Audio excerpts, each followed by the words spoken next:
I have a strange sense of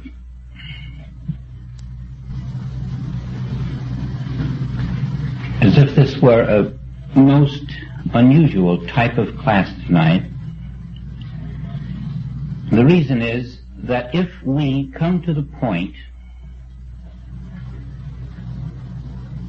where some stone within us rolls over and a new insight begins to rise, this will be a turning point kind of class. And although it probably will be, I have no certainty of it, and this is the feeling that I have. What is going to happen? In preparing for this class, and I think the chapter is about spiritual power, the title is The Nature of Spiritual Power. And in preparing for it, in addition to reading the chapter and contemplating certain passages in it, there was a great deal of additional activity. And this activity was the kind that revealed certain insights which, when riveted down, when so understood that they are automatic, that they are consciousness itself, then we can begin to feel the possibilities of walking in the same footsteps as the masters. We can begin to see that our quest is not one of a mere mortal being seeking to emulate stories that he has read or heard about, but that we are much closer to the goal of discovering that we too are the living spirit itself, and we too can manifest the power of that spirit in our daily activities, in our attitudes toward our fellow man, in our work, in our relationships at home, in the office, in the business world, in the world of education, in the world of government, in the world of theology, everywhere that we are. It is possible for us to display the fruits of a new dimension of consciousness, provided that stone is rolled away. And we must identify the stone, and where it is, what it constitutes, and what is necessary to move it, so that something that it is blocking can rise and function where we stand. Now the word malpractice pops up, and it is a self-malpractice for one thing, a malpractice of our own selves in which we make one prime error. We seek God. We seek spiritual power. We seek health. We seek abundance. We seek. And in the seeking, we deny that which we do not realize we have. That seeking is the expression of one who is unaware that I am that which I seek. And until we learn to stop the seeking, until we have been given a sufficient insight to accept that which is ever present all around us, we will discover that the thing we are seeking, we are pushing away from us. It literally is begging us to accept it, and we are turning our back and going off to seek it. Not where it is, for it is right where we stand. Now then, we come to the two worlds. The one in which we are seeking, and the world in which those things we are seeking already pre-exist this very bodily form in which we walk. Spiritual power can never come to the mortal mind. It simply cannot make contact with that which we call our human minds. And it is that very human mind which is seeking that spiritual power. Now they are east and west, you might say, and the twain shall not meet. But there is a way to remove the barrier which this mortal mind places between itself and spiritual power. And that way is the way that we have persistently refused to follow. The reasons are quite numerous: false teaching, ignorance, superstition, conditioning. But beyond that, the reason we have refused to remove the barrier between spiritual power and the human mind is that the only way to remove it is to crucify that mind. And this we have been unable to bring ourselves to do. Now the mind we're talking about is part of a two-way channel. And this is where we can come in to an understanding that will enable us to isolate the real problem. There are two channels of thought that are competing for your attention. The one channel of thought is divine, and the other channel of thought is not understood. It certainly isn't understood by the man on the street. It isn't understood by the theologian. It is not understood by the psychologist and the psychiatrist. In fact, it is not understood in any human walk of life.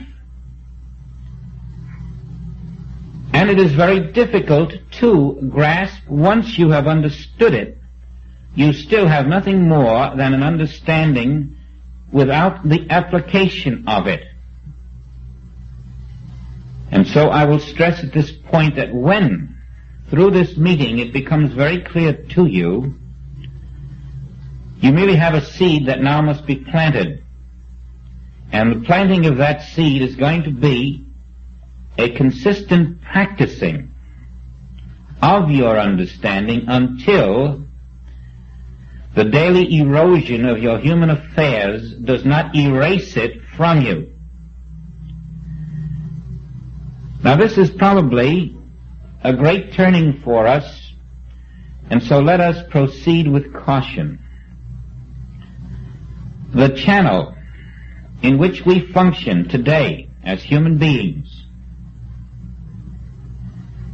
is the channel in which good and evil appear. This channel consists of one universal mind. One universal mind.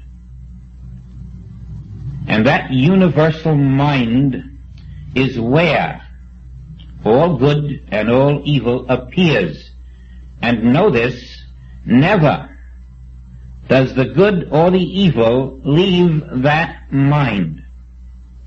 It never can get outside of this universal mind, and that includes the earthquake and the bomb. The earthquake can never come outside of this universal mind. The bomb can never externalize itself outside of this human mind, this universal human mind. And this universal human or mortal mind in which the bomb, the earthquake, the disease appears becomes your individual human mind. And this is your channel. This is the channel on which we all function as men and women, thinking with a mind that is not our individual creative mind, but rather an expression of one universal mind. And all evil, which to you appears external to your being, never is.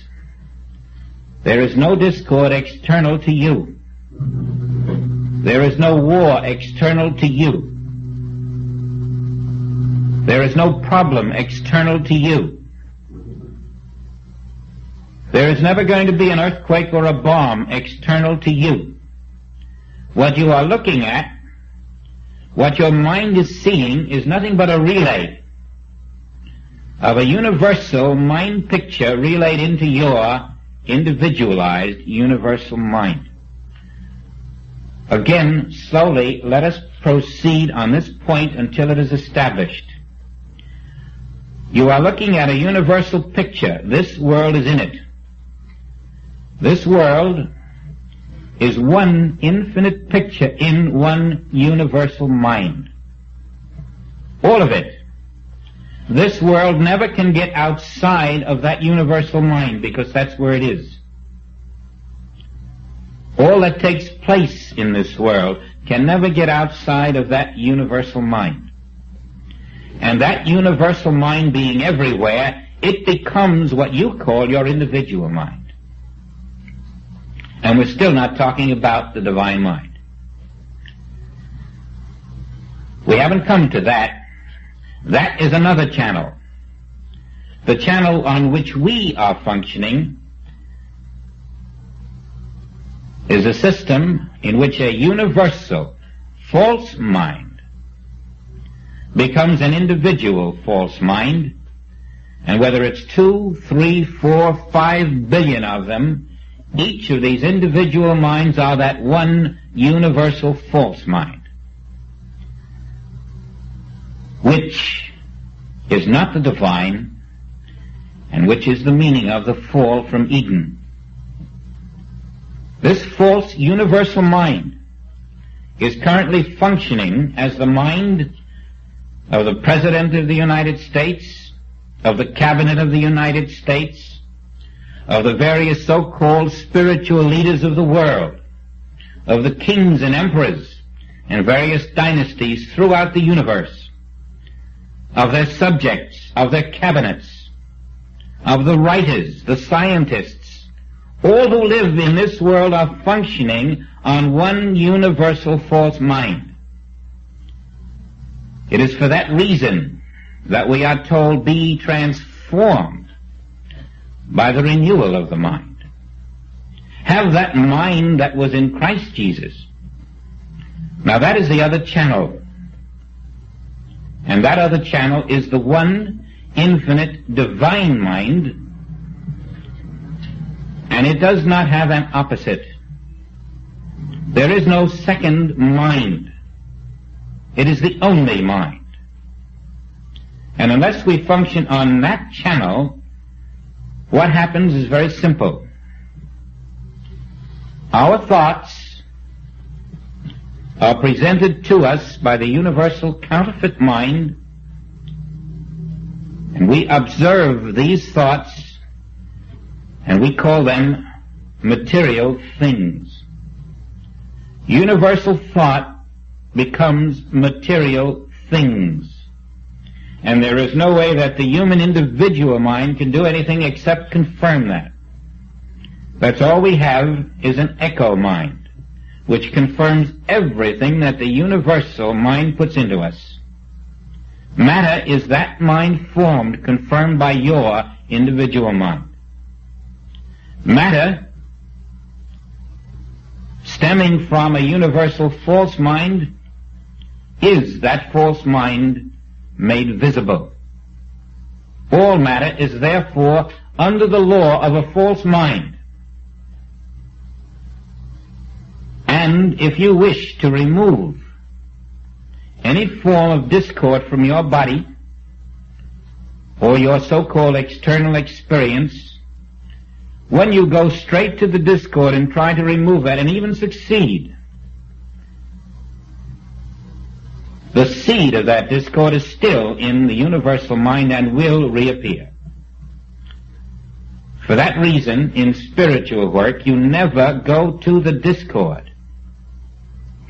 Rather, you go directly to the other channel, bypassing the universal mind, because its externalized forms are nothing more than its false thought appearing as good and evil. We will then go to the other channel, to the divine mind, where divine thought, coming through us, will externalize as form under divine law, and in that manner will slowly dissolve that which had appeared as an externalization of the false thought of a false universal mind. Now this may be Greek to some of you. To those who have been following the text, it is not. And so we're coming to the understanding now that when I walk in a human mind, I am an echo of a universal human mind which must shadow forth the world of opposites, the world of good health and bad health, the world of lack and abundance, the world of limitation and unlimitation. Always in the false universal mind, which is an imitation of the divine mind, there are opposites. Whereas in the universal, in the infinite, divine self, divine mind, the one that is mind, the opposites do not appear. Truth is without opposite, abundance is without opposite, health is without opposite, all forms of activity are without opposite, and life is without opposite, so that death is unknown. Now we are walking in the one mind, and it will always externalize the false thought that is fed into it. So we will live then on laws of heredity, laws of limitation, laws of disease, laws of old age, laws of eventual death. But all things were created by God. And in divine mind, there is no evil. In divine mind, there is no death. In divine mind, there is no limitation or lack or bad health or cancer or arthritis. In divine mind, the errors of this world, the epidemics, the disasters, do not appear. But all things were created by God. And if these things are not in God, not in divine mind, which is the only mind, where are they?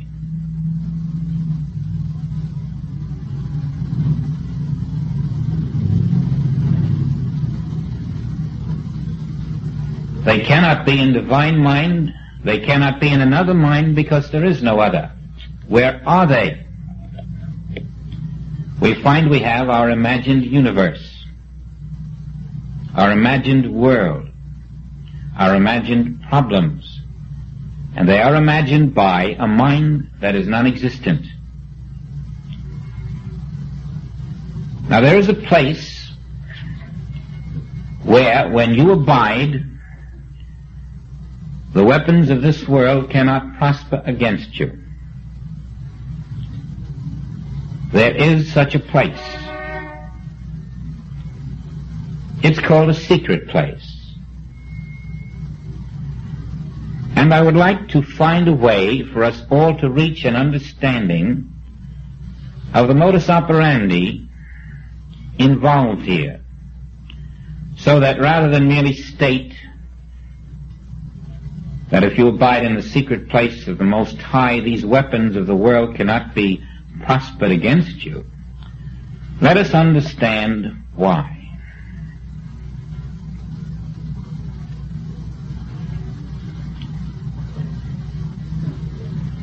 Nobody in your home can force you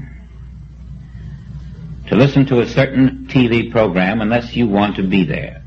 You can always leave the room. You don't have to watch it. And if you happen to be the person in your home who makes the decision about what shall be on, you will simply turn that switch. And then the program you don't want to see, you won't see.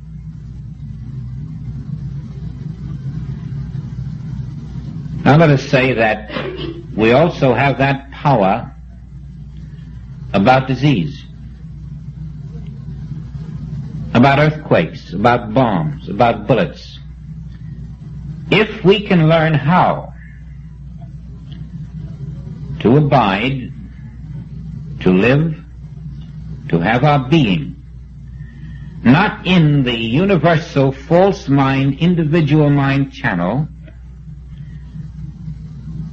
which externalizes into false forms that we call matter, but rather can learn to abide in the divine mind channel, which externalizes into forms that are under divine law, then we can walk in those forms and not be touched by the evils of this world. Now, the place we're treading at this moment is the very fine line unknown to all in every form of religion that is on this earth today. And yet, it is a true and existent state of living which is available to those who are prepared to take the steps that are necessary to remove themselves from a false universal channel of thought. If our foundation has been established sufficiently, we are willing to look at the forms in which the world sees us today and say, that is not me. Yes, that is a form. And they will bury it, and I will not be in it when they bury it. Nor am I in it at this moment, nor will I ever be in it. It is my form, my possession. It represents the universal mind's concept of my true identity. My identity is not matter. My identity is not matter formed by a mind. I am not a mental, physical being, though I appear to be.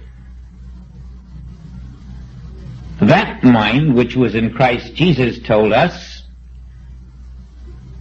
ye are the light, the Spirit of God. And that is an invisible substance. And that invisible substance, I am. That is the invisible substance of mankind. That is the only substance.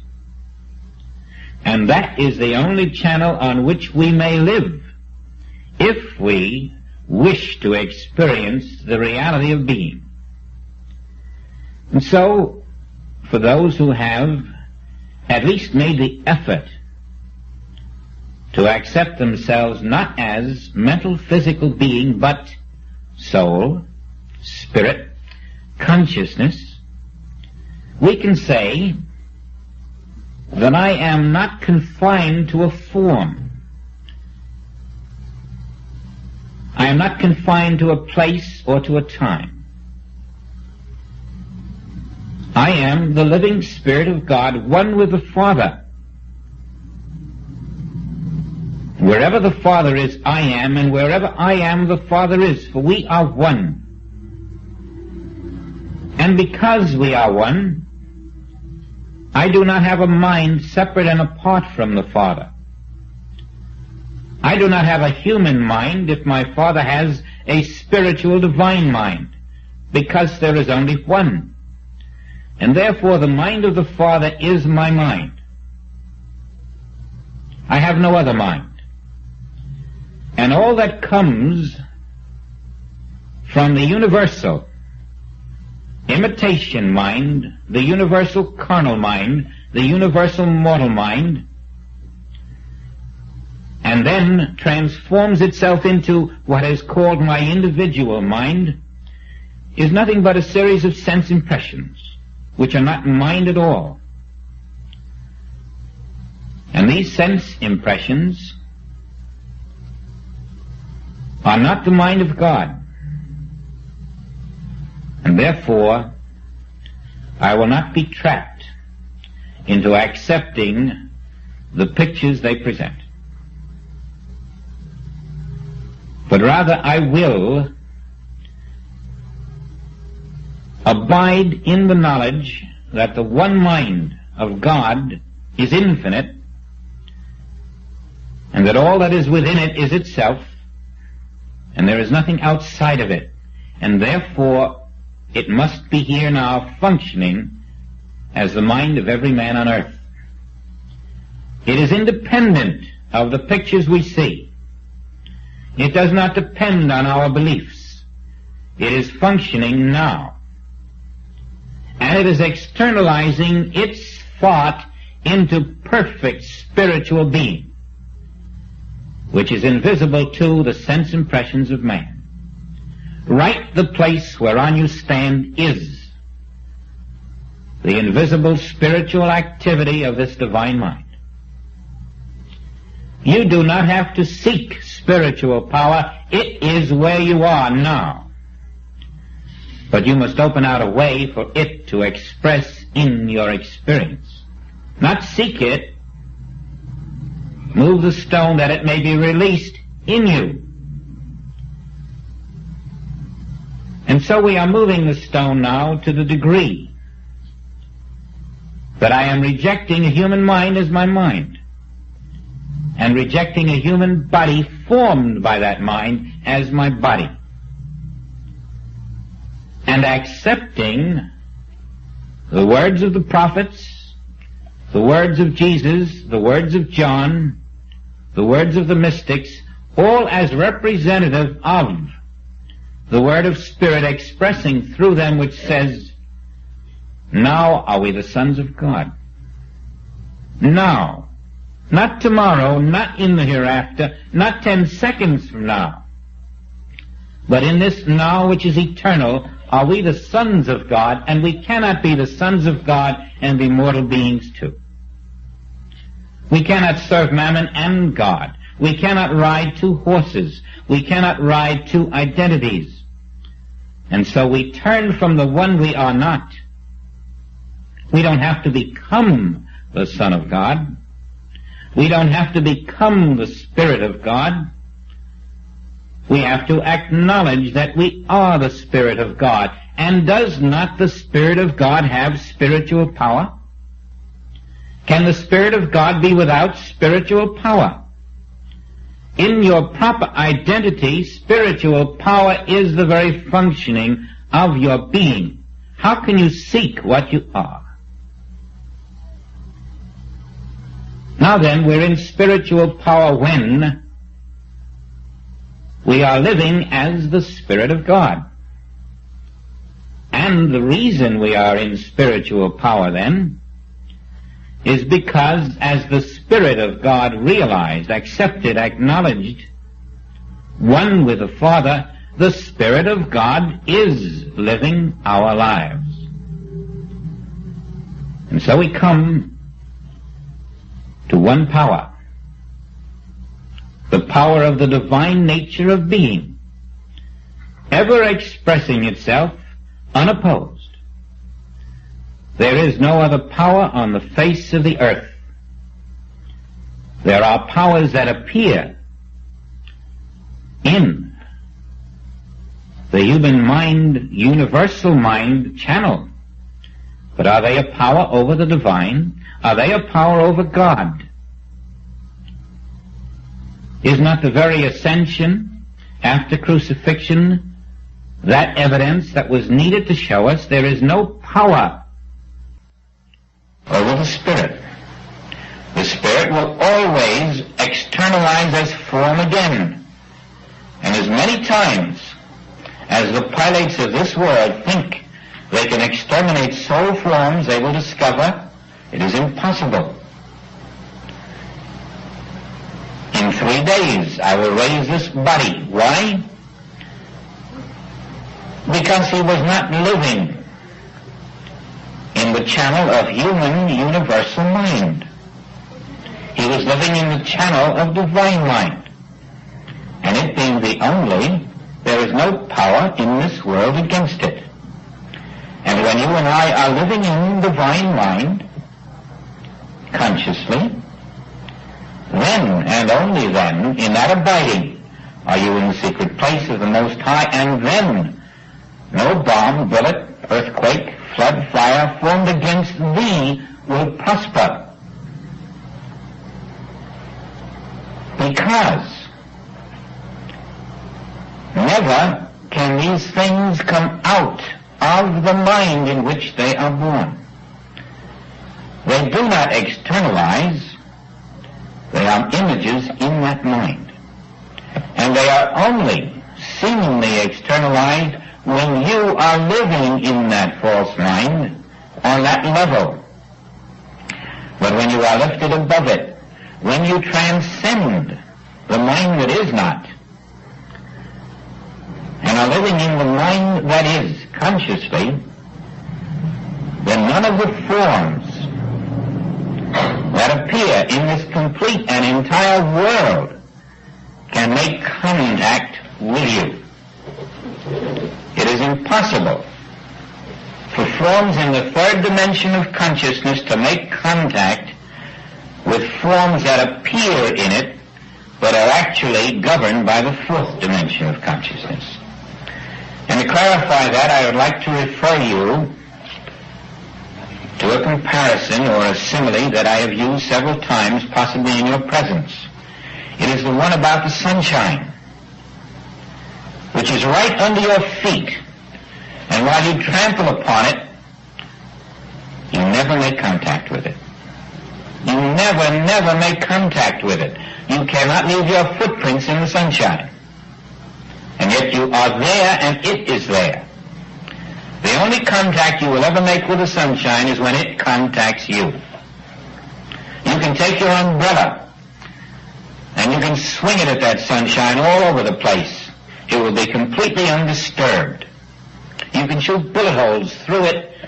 They will not show. You can drop bombs on it, and when the smoke is cleared, the sunshine will be smiling on the crater made by the bomb. It is in a different dimension, even though it walks the same earth as you do. And the body of Jesus, that Christ form, was in a different dimension. And the Christ form of you, already now, this moment, is in a different dimension.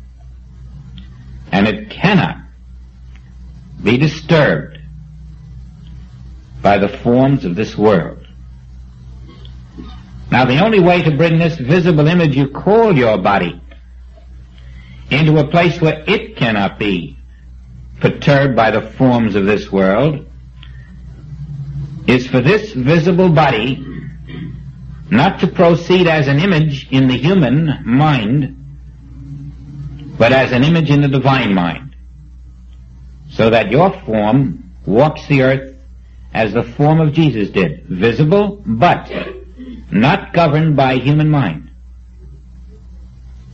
A form that, when it walked through a door, proved the non-existence of the door. A form that could disappear in a crowd because the omniscient mind, the one divine infinite mind, is completely independent of every human idea, form, thought, or power that exists. Now this is a stone then we want to push away. It is a stone of human thought. We want to learn that the universal mind channel of good and evil cannot function unless it has your active cooperation. It needs a human mind through which to funnel its lies, its falsities, its impressions, its beliefs, its divided concepts. And if you will not provide a human mind as a channel for it, it is through where you are concerned. If those thoughts are not accepted in your human mind, they cannot externalize in your human life. And when you take no thought, when you take no human thought, when you refuse to let your human mind stand there as a sitting duck for the beliefs of this world, then you are beginning to roll aside the stone. You are standing still to behold the salvation of the Lord. You are resting in the Word. You are knowingly asserting your dominion over the flood and the fire, the earthquake and the bomb, and saying, you can never get outside of a universal mind, and I am not going to let a universal mind into me. Then you will find the great secret that these are images in thought. And these images in thought, when they cannot enter your thought, cannot externalize as your experience. That is why we are so far away, it seems, from eradicating the problems of this world. We are all living in the same mind which sees them. But the mystical word, the Christ word, tells you that you need not remain immersed in the false witness of this false mind. You can come forth and be separate from this universal mind. And the ways to do it begin, of course, with your understanding of the problem, and then your willingness not to be satisfied with a superficial, skin-deep understanding which says, I understand it all, I've got the idea. You must now begin in a different way than you ever dreamed of, to do things you never dreamed you were going to do. You must look everywhere and reject the material forms of this world as reality. You must look everywhere and accept that where these material forms appear, there stands the Spirit of God. This must be a conscious prayer without ceasing. Never can you afford to turn aside, to go to sleep. Always you must be on the watch, alert, because the instant you are not accepting Spirit as infinite, omnipresent, you are cutting yourself off from it. And in that moment, You are back in the universal individual false mind, and the false powers of the world are bombarding you from every angle. Now, the new exercise is more than an exercise. It is a perpetual rising above appearances to honor in you and in your neighbor the invisible presence of God. As you do this, you are forming the mind that was in Christ Jesus. You are developing spiritual consciousness. This is vital. This cannot be bypassed.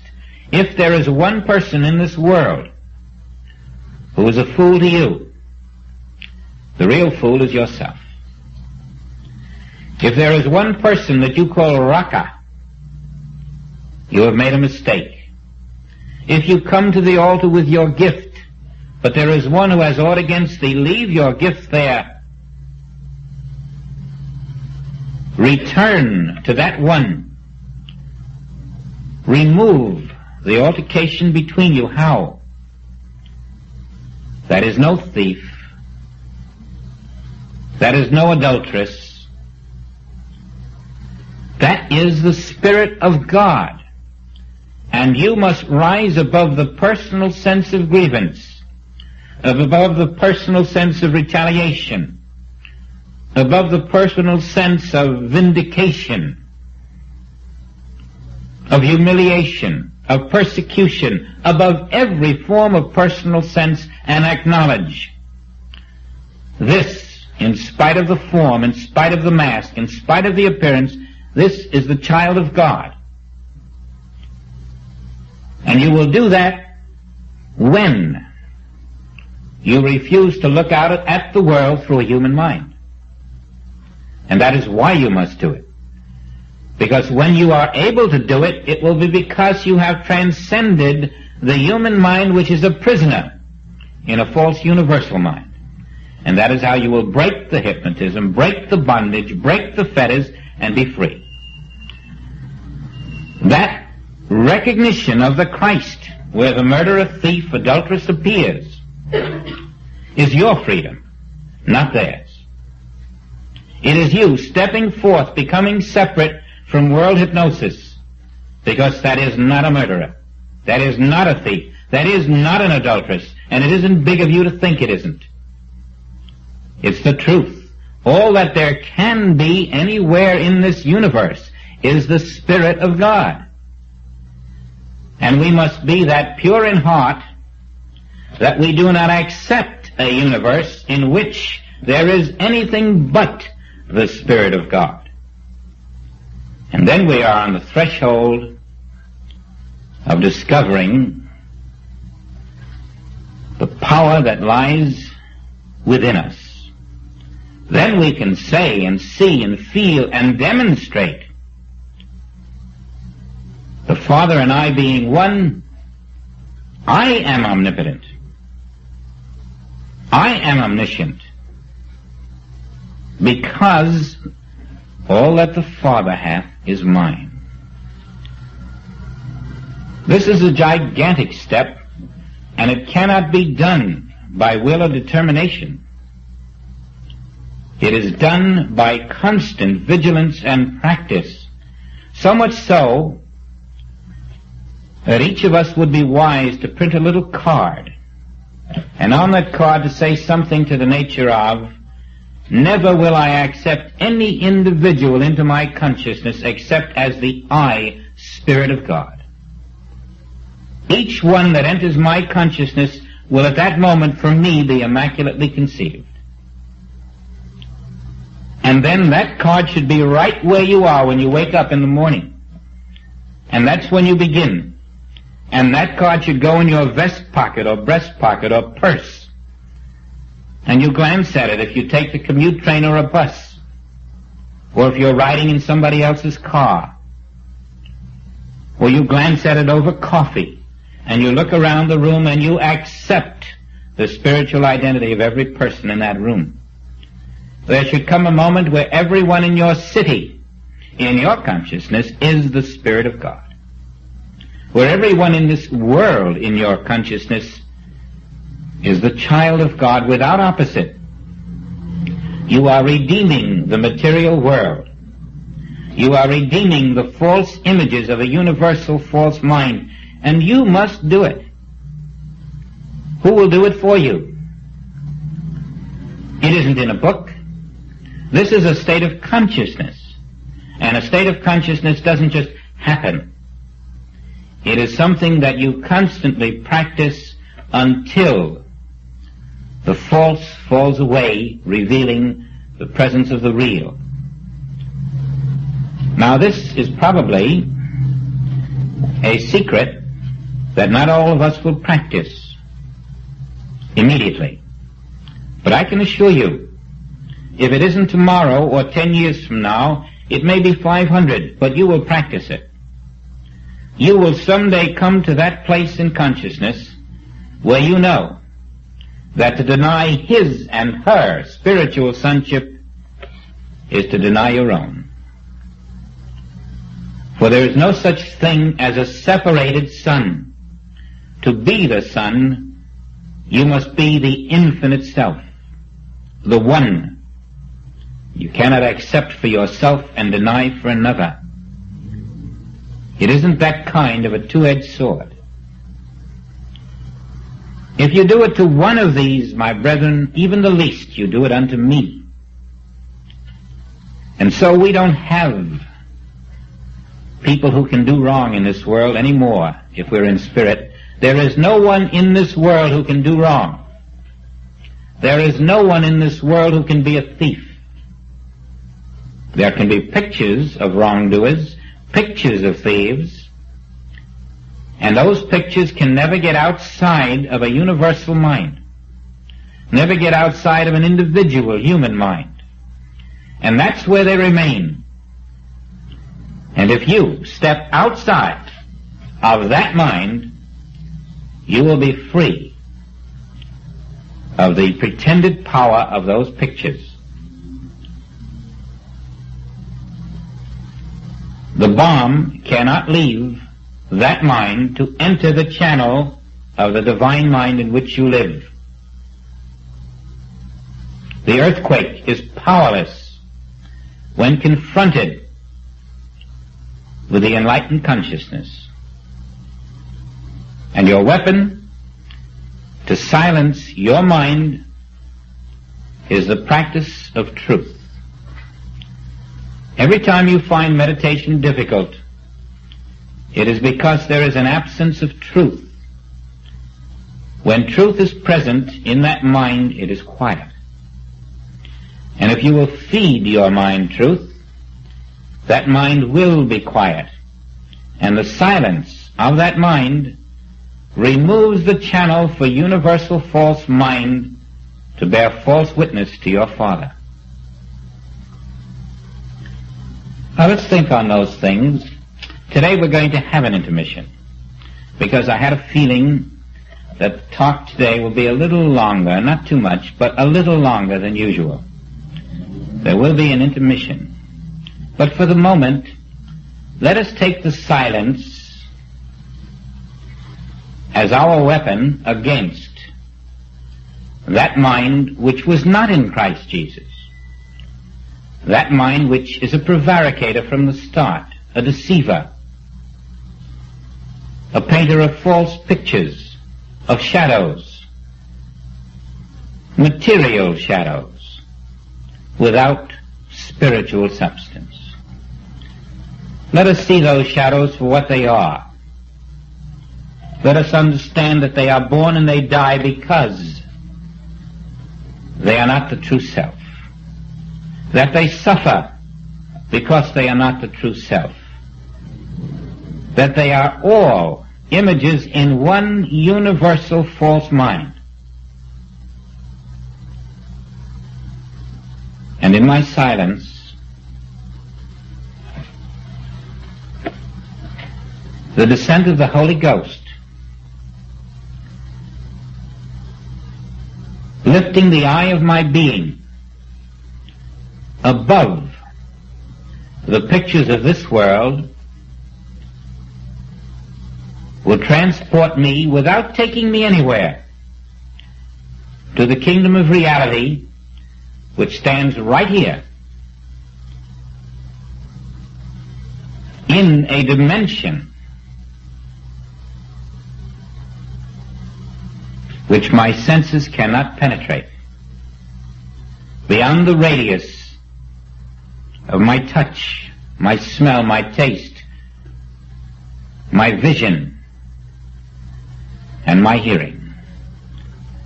Never can I experience reality in the five senses.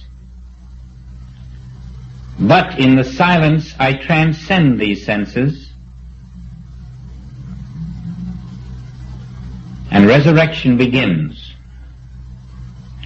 In the crucifixion of the senses, resurrection begins and reveals the all-present Father, the Spirit, the all-pervading Spirit, which embodies beauty, truth, immortality, eternality, infinity, love, abundance, life that knows neither beginning nor end. This Spirit is my Spirit. This Spirit is the all-knowing mind. And only when I am viewing the universe through the all-knowing mind can I see, feel, experience beyond the senses the reality of all being. I cannot do it in a false mind. Above the false mind, in this omniscient mind, letting it be my mind, I do experience the fruits of the Spirit. And in this mind, no disease can be formed, not even death. For this is the mind of truth. And embodied in this mind is the law, which has no law to oppose it, and that is the law of perfection eternal. To know the omniscient mind aright is life eternal. And that omniscient mind is your mind. It has ever been your mind, waiting to be accepted by the surrender of that which is not your mind. You can talk to this omniscient mind. It will respond. You can ask it to identify for you the manner in which you can know the forms that it externalizes, and it will tell you. It will tell you about the forms that you can trust, for they emanate from this divine essence. If you are still enough, you can commune. This is your shepherd.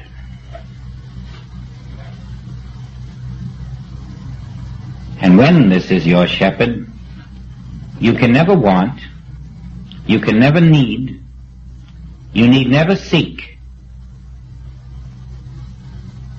It will always put before you a feast of reality. And it has the power to do so. In the period after the intermission, we will discuss that power, because when you are in this omniscient mind, relaxed, accepting, knowing, then you find your power. Then you find the true meaning of omnipotence. And so that's where we'll pause for a few minutes. If you're thirsty, there's plenty of water in the room to your right. You might like to walk out on the deck for a minute or two.